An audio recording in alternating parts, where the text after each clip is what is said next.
Greetings, everyone. Welcome back. So I thought for this month I would start with a video talking about some general week-to-week injuries that many of us often deal with.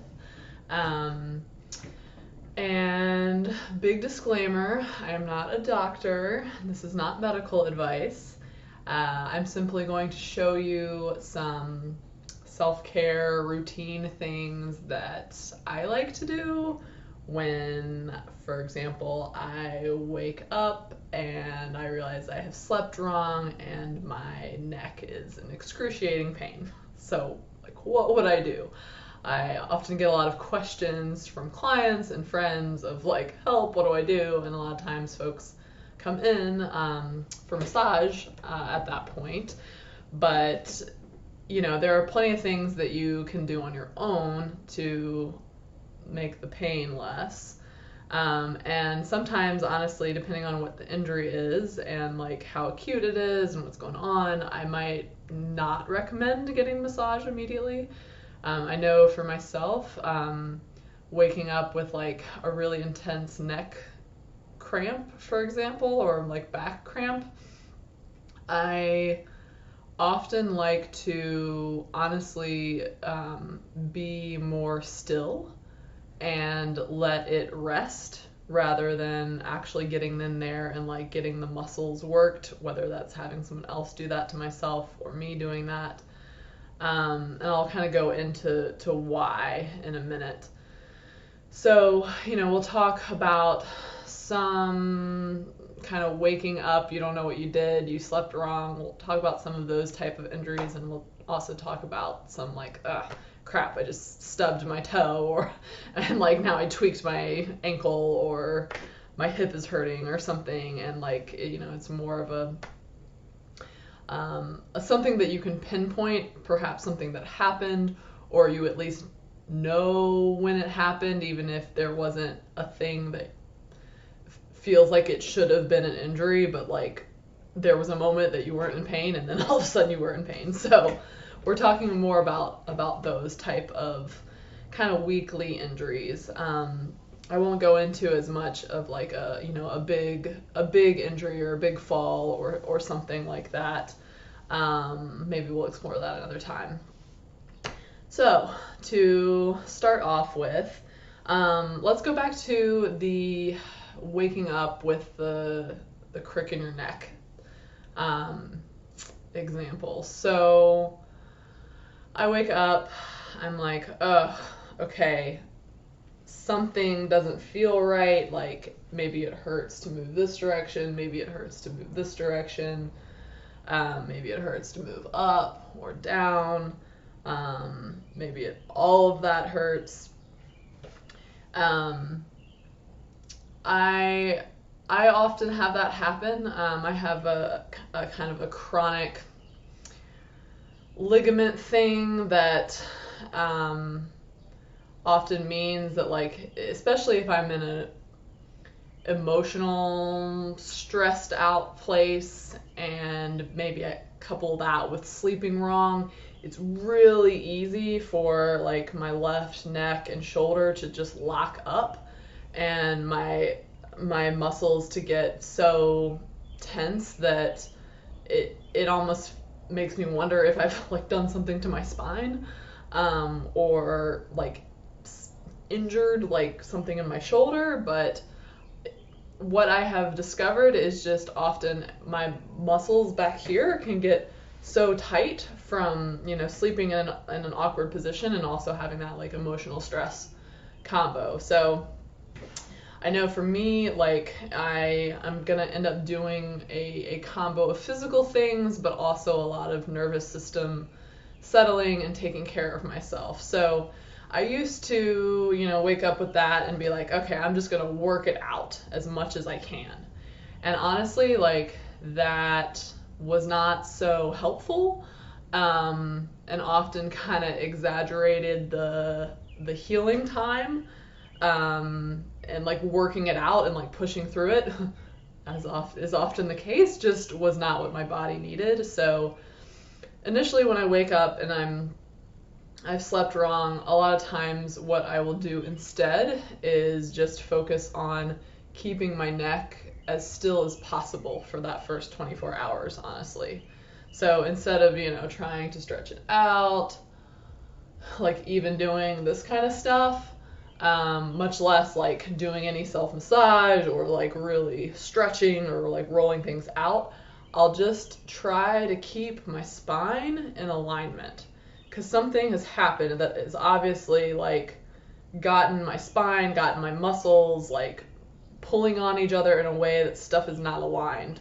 So even just, for the first 24 hours, maybe I will just focus on seeing whether, if sitting straight up feels okay. A lot of times it doesn't. A lot of times I actually need to be horizontal and keep my neck still while I'm laying down. So, you can imagine that I'm laying down right now, but I'll show you this seated. So I just try to, again, get everything in alignment. Like, where's my core?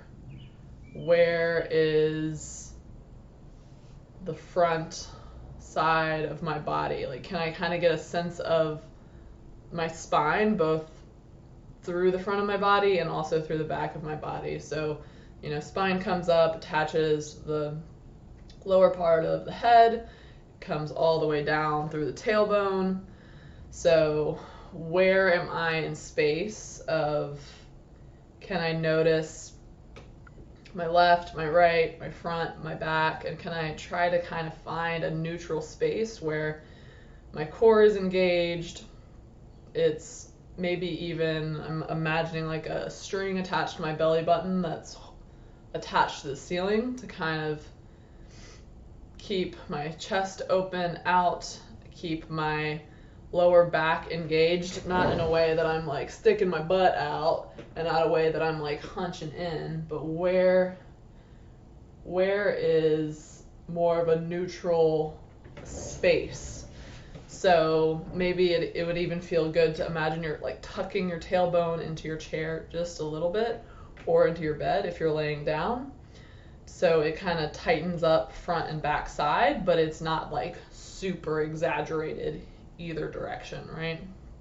So finding that alignment, and then from there kind of finding where's your neck alignment. So does it feel like, you're really forward? Does it feel like you're really back? Does it feel like you're hanging out, your neck is cocked to one side or another? Like, where can your neck alignment be that it doesn't feel so much that like stuff is pulling on the front or the back or the right or the left? And with, if you're having an injury happen, it may very well feel painful to find an alignment, and just try to hang out there. So if that's the case, if you're like, oh, this kind of straight alignment is actually exacerbating this pain right now, okay, well, how can you maybe just alter that just a little bit? So still kind of being in an alignment, but like maybe, you're a little forward or you're a little back or a little to the side.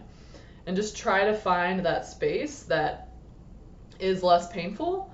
And then if you can find that spot, whenever that is, just try to be still in that spot. And let's just, imagine that maybe this is happening for you right now. Imagine you're just in that spot, and let's just take some breath into it. And on your exhale, imagine that you are creating more space in that painful, constricted area.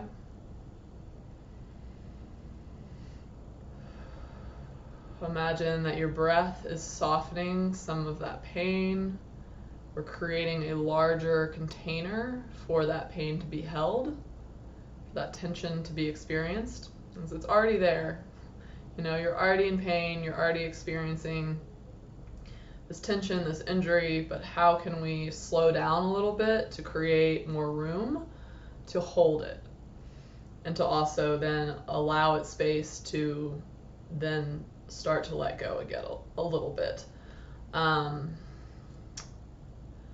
lot of times, just kind of tuning into breath can help the nervous system settle down and not be on edge as much, which allows us to get into what's called more of a parasympathetic state.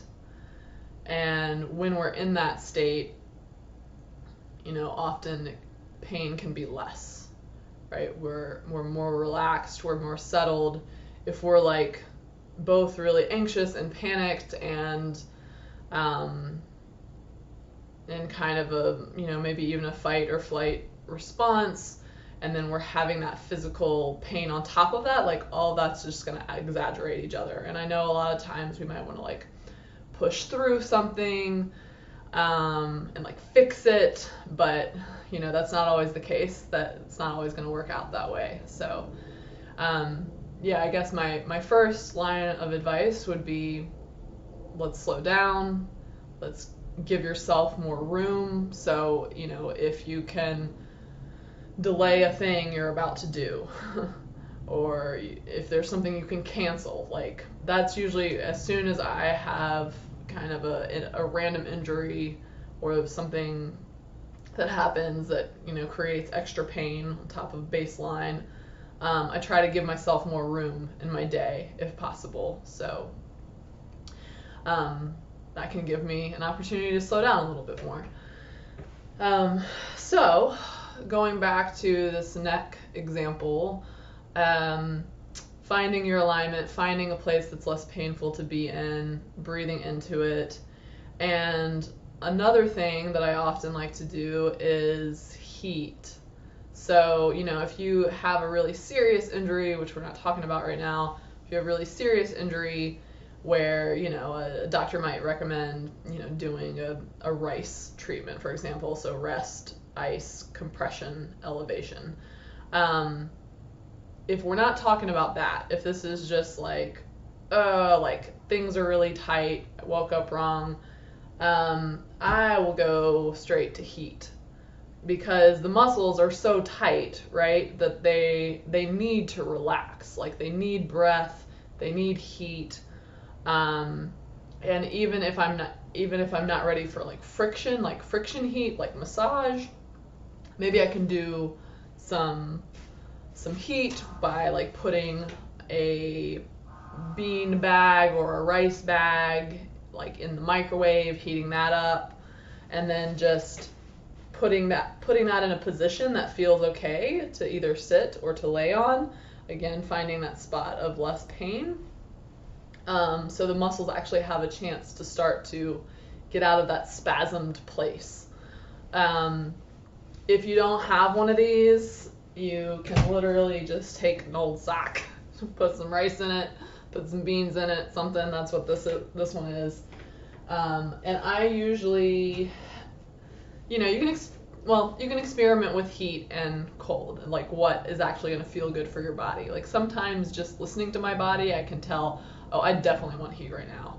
And sometimes I can listen to my body and say, oh no, like this feels really inflamed. Like I need cold to like address some of that inflammation. I always keep at least one of these in the freezer. For that reason, in case I do want cold. The other thing you can do is alternate between hot and cold to get a little bit of that like thermotherapy going on.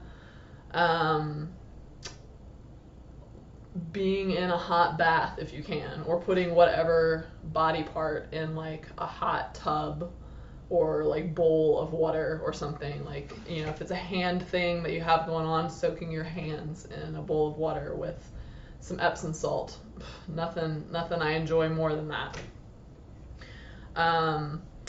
If you don't have access to either be in a tub or like put a limb or whatever body part in a bowl of water, I would still suggest moist heat through using one of those old-fashioned like hot water bottles. The plastic ones are often red.